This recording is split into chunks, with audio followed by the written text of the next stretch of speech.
नमस्कार, चंद्रकांत भट्ट अमेरिका से। अमेरिका और भारत में जो औरतें हैं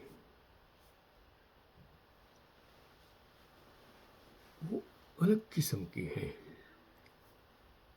ये भारत की लोकशाही, अमेरिका की लोकशाही, यहाँ इसे कहते हैं कि फ्री सेक्स। ऐसा नहीं है।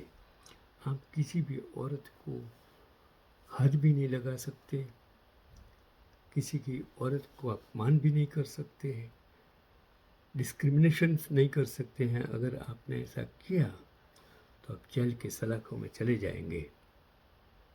ये देश हैं अलग अलग प्रकार का कल्चर, कलर, धर्म, जाति, देश के लोगों का ये देश बना हुआ देश है।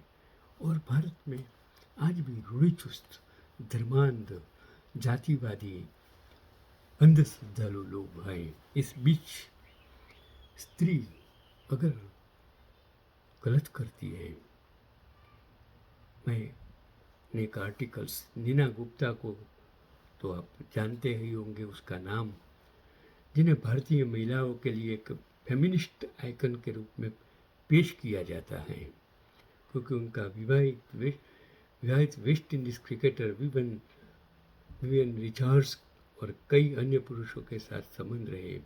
अपने बॉयफ्रेंड अमन कुसुम से शादी की और 1 साल बाद तलाक दे दिया।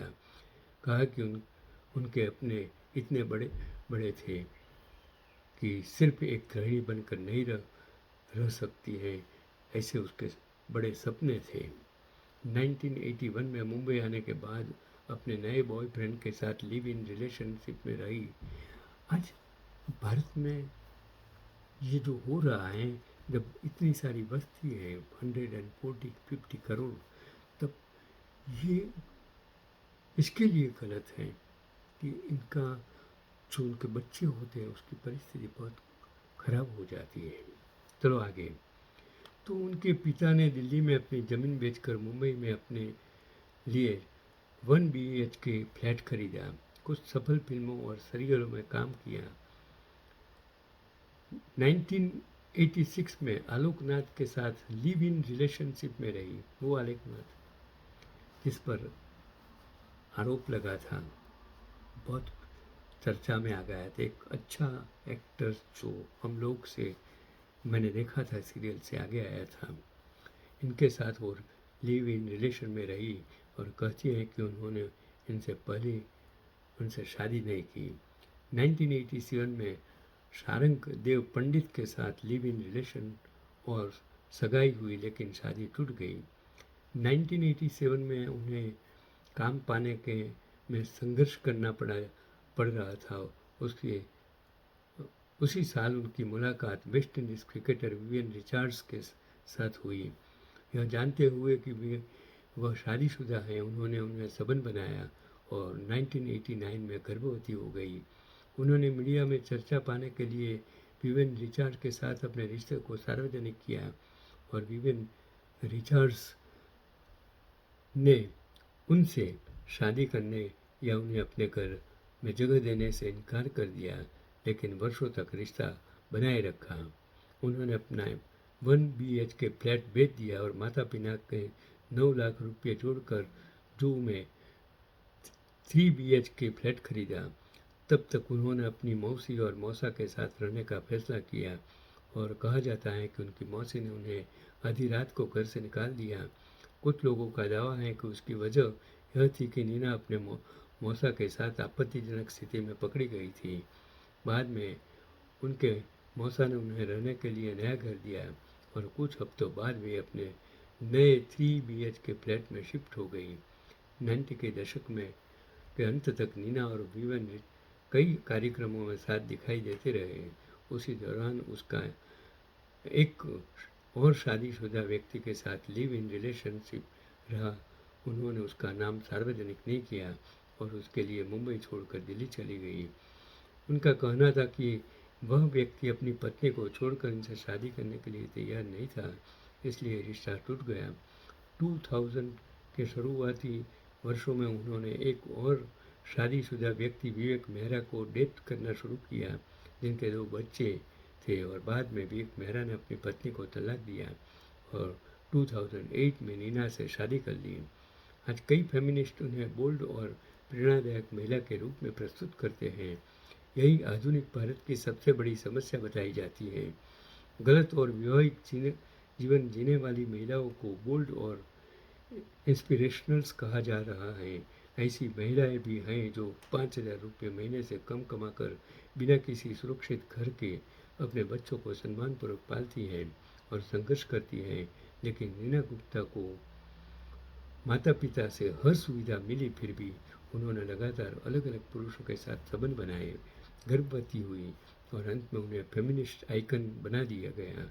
अगर ऐसी महिलाओं को प्रेरणा माना जाएगा तो समाज के पतन पर आश्चर्य नहीं होना चाहिए। आज मैंने गुजरात में देखा और पूरे भारत में देखा, आज राजकारण, उस साधु संत आश्रमों बना के बैठ गए हैं,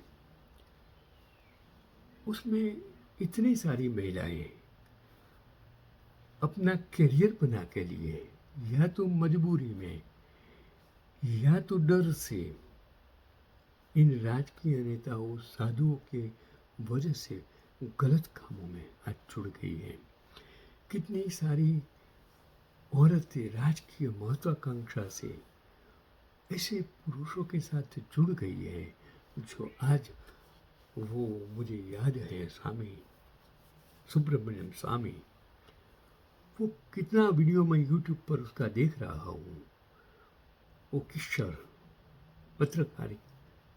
पत्रकारिता की माहिर, वो भी कहती हैं कि कितने सारे सत्ता में बैठे राजनेता आज कितनी औरतों के साथ जुड़े हुए हैं, उसको अपने बेडरूम तक बुलाते हैं, उसका उपयोग करते हैं। कभी कभी ऐसे अश्लील वीडियो जब वायरल होता है, जो संप्रदाय के लोगों का, जो आश्रम के साधु संतों का, और आप जानते हो कैसे कितने आशाराम जैसे कितने सारे संत जो है उसका कितना हाल बेहाल हुआ, फिर भी लोग उसको मानते हैं।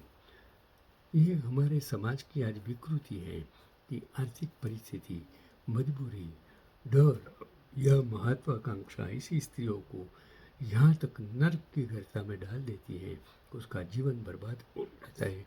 नॉट ओनली, उनके बच्चों का जीवन भी इतना बर्बाद हो जाता है कि शायद वो बच्चे किसी को मुंह दिखाने लायक नहीं रहते हैं। मैंने खुद में ऐसे राजनेताओं को, उस ऐसी औरतों को नज़दीक से देखा है। मैं सिर्फ राजकारण की बात नहीं करता, मैं सिर्फ साधु संतों की बात नहीं करता, मैं ज़्यादातर संस्थाएं, बड़े बड़े कंपनियां, बड़े बड़ी ऑफिसों में, गवर्नमेंट ऑफिसों में जो बॉस के अंडर काम करने वाली औरतों को जिस तरह फंसाया जाता है, उसका माल प्रैक्टिस किया जाता है, उसका दुरुपयोग किया जाता है, उसको सताया जाता है, उसको व्यभिचार करते हैं, उसको बदनाम करते हैं। मजबूरी में इतने कितने सारे, मैंने उस जमाने में मैंने भी मेरे गांव में जो देखा है, वो खेतों में जो खेडूत काम करते थे, उनकी औरतों, उनको मैंने देखा है, नज़दीक से देखा है। मैं मंदिरों में जाता था, रात में इन लोगों को मैं और मेरा दोस्त रात में इन लोगों की लीला देखते थे, डर जाते थे। शायद यही वक्त है, समाज को कौन बचाएगा? आप बचाएंगे ऐसी औरतों, ऐसे पुरुषों को जो गलत काम करते हैं। उनको कायदे कानून का कभी डर नहीं होता है, और वो कायदे कानून बिना सबूत आपको न्याय नहीं दे सकते। यही कायदे की खामी है। न्याय तंत्र भी अंध है, कुछ कर नहीं सकता। पुलिस तंत्र बिका हुआ है, मीडिया बिका हुआ है। ये 2-3 दिन ये ऐसी वारदात आती है, फिर लोग भूल जाते हैं, और ऐसी औरतों गुमनाम हो जाती हैं, कभी मर भी जाती हैं। जैसे कितनी औरतों का नाम सत्ता में बैठे लोगों के साथ आज जुड़ा हुआ है। वो औरतें कहाँ हैं, किसको कुछ मालूम नहीं है। आज का पैगाम मैं मेरी बहनों माताओं को सिर्फ यही कहता हूँ, डरो मत, खुला पड़ो। ऐसे भी बदनाम होना है, बर्बाद होना है, तो बिना डरे मुकाबला कीजिए।